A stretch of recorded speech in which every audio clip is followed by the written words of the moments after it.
ਤੇ ਲਓ ਜਨਾਬ माशाअल्लाह दोस्तों की फरमाइश ते माशाअल्लाह गब्बन पठ लियांदी है पहले सूए वाली है 3 महीना की गारंटी शुदा गब्बन पठ है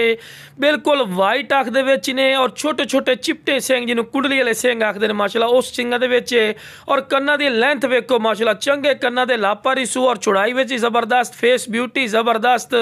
ते पैर बराबर ने क्योंकि तुहानूं वीडियो बना के चेक करवानी है इस करके पैर बने हैं खूबसूरत माशाअल्लाह चीज़ ने बिल्कुल रेशम वाली कर पशम और दुम बिल्कुल तीर वाली सीधी कोई ऐसा पॉइंट नहीं जो इस पाठ का घट हो हर पॉइंट माशाअल्लाह जबरदस्त चीज़ ने और डिमांड ही जायज़ और मकूल हो सी हालांकि बिरा तुहानूं ही पता ही जी पट अगर मंडी चले जाओ ना तो घट्टो घट 55-60 हज़ार तो थले तो गल ही नहीं सुनते लेकिन बिरा अपना रेट नहीं होना बिल्कुल जायज़ और मकूल रेट होना है फेस ब्यूटी जबरदस्त ने और फ्रैश जनाब 2 दंद या 4 दंद हो रही है तो लो बिरा वाना चड्डा भी जबरदस्त बना रही है और पहले सूबे च किलो दुध वाली बनसी इंशाल्लाह तो किलो दुध ही कोई थोड़ा नहीं होता बड़ा दुध होता मेरा बिरा तो लो बिरा टोर फिर के भी खा रहे हैं कि कोई लंगड़ी लूली नहीं सेहतमंद और माशाल्लाह एक्टिव ने बाकी बिरा पाठ जिस बिरा चाहिए जनाब जल्दी जल्दी राबता करके बिल्कुल मुनासिब कीमत लै सकते हैं ओके जनाब अस्सलाम वालेकुम वरहमतुल्लाहि व बरकातहू।